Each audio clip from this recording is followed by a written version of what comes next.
جو مر کے اس دنیا کو چھوڑ کے چلے جائیں وہ واپس اس دنیا میں دوبارہ، بلانے والے تو بہت شور کرتے ہیں،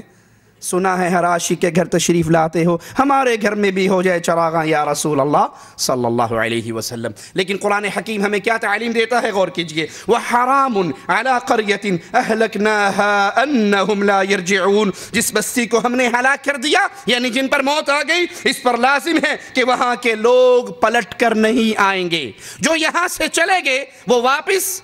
یہ جو مولوی پٹی پڑھاتے ہیں نا، جمعرات کو دروازہ کھٹکتا ہے، پوچھتے ہیں کون؟ وہ کہتے ہیں روحیں آتی ہیں جمعرات کو اور پوچھتی ہیں کیا پکایا ہے، اگر جواب ملے ماشاءاللہ حلوہ بھی ہے، مرغا بھی ہے، بکرا بھی ہے، رانے بھی بھونی بھی ہے، کہتے ہیں مبارک ہو آپ نے ہمارا بڑا اہتمام کیا، اور اگر جواب ملے کیا پکایا، مسور دی دال پکی، کہتے ہیں پھر تھوڑا ساڑھے واسطے دال ہی رہ گی سی۔ یہ جھوٹ بولتے ہیں، کیوں؟ یہ کہانی ہے، یہ قصے یہ کیوں گھڑے ہوئے؟ کیونکہ جو کچھ پکتا ہے وہ پبلک کو تو نہیں ملتا نا، وہ سارا پیک ہو کے مولوی کے ساتھ جاتا ہے،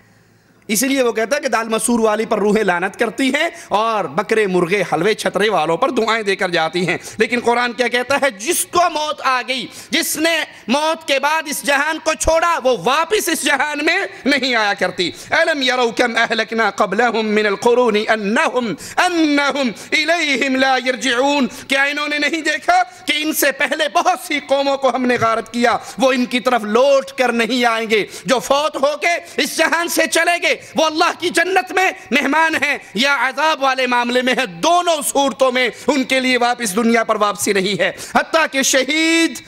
اس کو بھی دنیا میں واپس آنے کی اجازت نہیں ملتی۔ قرآن حکیم کی آیات پہ غور کیجئے، ایک شہید جو اپنے نبیوں کی مدد کے لیے دوڑتا ہوا آتا ہے اور پھر آواز لگاتا ہے انی آمنت بربکم فاسمعون، میری سنو، میں تو سچے دل سے تم سب کے رب پر ایمان لا چکا ہوں، میں مسلمان ہو چکا ہوں، میں ایمان لا چکا ہوں۔ پھر ظالم اس کو قتل کر دیتے ہیں، وہ شہید ہو جاتا ہے، وعدہ لگاتا ہے قیل ادخل الجنہ، اس کو کہا جاتا ہے چلو شہید ہو گئے اللہ کی جنت کے مہمان بن جو، قال یا لیت قومی یعلمون، وہ حسرت بھرے الفاظ میں کہتا ہے قال یا لیت قومی یعلمون، اے کاش میری قوم کو پتہ لگ جائے کہ شہادت کے بعد میرے ساتھ کیا سلوک ہوا ہے، بما غفر لی ربی وجعلنی من المکرمین، میرے اللہ نے مجھے بخش دیا ہے اور عزت والوں میں مجھے شامل کر دیا۔ وہ کہتا ہے کاش میری قوم کو پتہ لگ جائے، وہ اپنی قوم کو رپورٹ دینے کے لیے واپس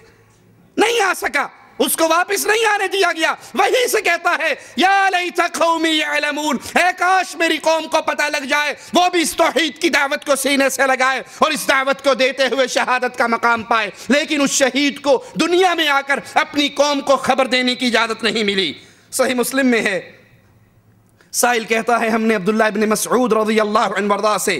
قرآن حکیم کی ایک آیت وَلَا تَحْسَبَنَّ الَّذِينَ قُتِلُوا فِي سَبِيلِ اللَّهِ أَمْوَاتًا بَلْ أَحْيَاءٌ عِنْدَ رَبِّهِمْ يُرْزَقُونَ، جو لوگ اللہ کی راہ میں مارے جائیں انہیں مردہ نہ کہو بلکہ وہ زندہ ہیں، اپنے رب کے ہاں رزق پاتے ہیں۔ ہم نے اس آیت کی تفسیر، اس آیت کے بارے میں ان سے سوال کیا تو کہنے لگے کہ ہم نے اس آیت کے بارے میں رسول اللہ صلی اللہ علیہ وسلم سے پوچھا تھا تو آپ نے فرمایا شہیدوں کی روحیں سبز پرندوں کے قالب کے اندر، شکل کے اندر قندیلوں میں لٹکی رہتی ہیں، جو عرش الہی سے لٹکی ہوئی جنت میں جہاں چاہتی ہیں کھاتی ہے، پیتی ہے، اڑتی ہے۔ ایک مرتبہ اللہ نے ان شہیدوں کی روحوں سے پوچھا مانگو کیا مانگتے ہو، وہ جواب میں کہنے لگے اللہ تو نے ہمیں کیا کچھ عطا کیا ہے، ہم جنت میں جہاں چاہتی ہیں گھومتی ہیں، جو چاہتی ہیں کھاتی پیتی ہیں۔ مالک پھر کہتا ہے مانگو کیا مانگتے ہو، پھر مالک نے کہا مانگو کیا مانگتے ہو، تین دفعہ یہ سوال ہونے کے بعد شہداء کی روحوں نے کہا اللہ ہم ایک ہی ڈیمانڈ کرتے ہیں، ہماری روحوں کو دوبارہ ہمارے جسموں میں ڈال کر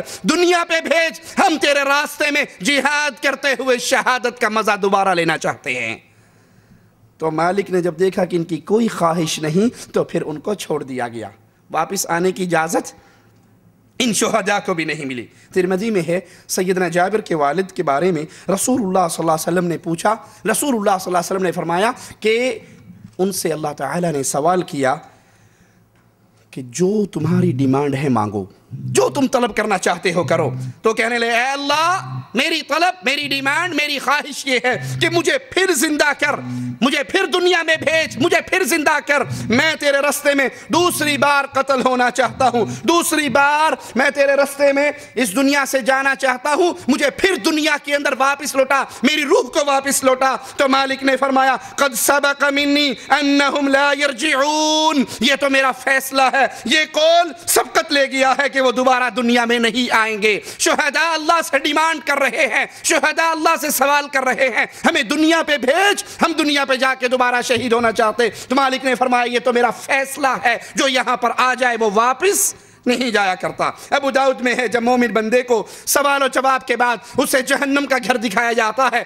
اور کہا جاتا ہے اللہ نے تجھے معاف کیا، تیرے اس گھر کو کینسل کر کے یہ تیرا جنت کا گھر ہے، تجھے یہ عطا کر دیا. اگر تو اس ایمان کے راستے پہ نہ چلتا، جہنم کے گھر میں آتا، ایمان کے راستے پہ چلا، اللہ نے رحمت کی، تیرے اعمال کو قبول کیا، اب یہ تیرا جنت والا گھر ہے، تو اس گھر کے اندر رہنے والا ہے. تو وہ فوراً فرشتوں سے کہتا ہے ذرا مجھے چھوڑ دو، ذرا مجھے چھوڑ دو، میں واپس جا کر اپنے گھر والوں کو یہ خوشخبری دینا چاہتا ہوں کہ مجھے اللہ نے جنت عطا کر دی. لیکن اسے کہا جاتا ہے اب یہیں ٹھہرو،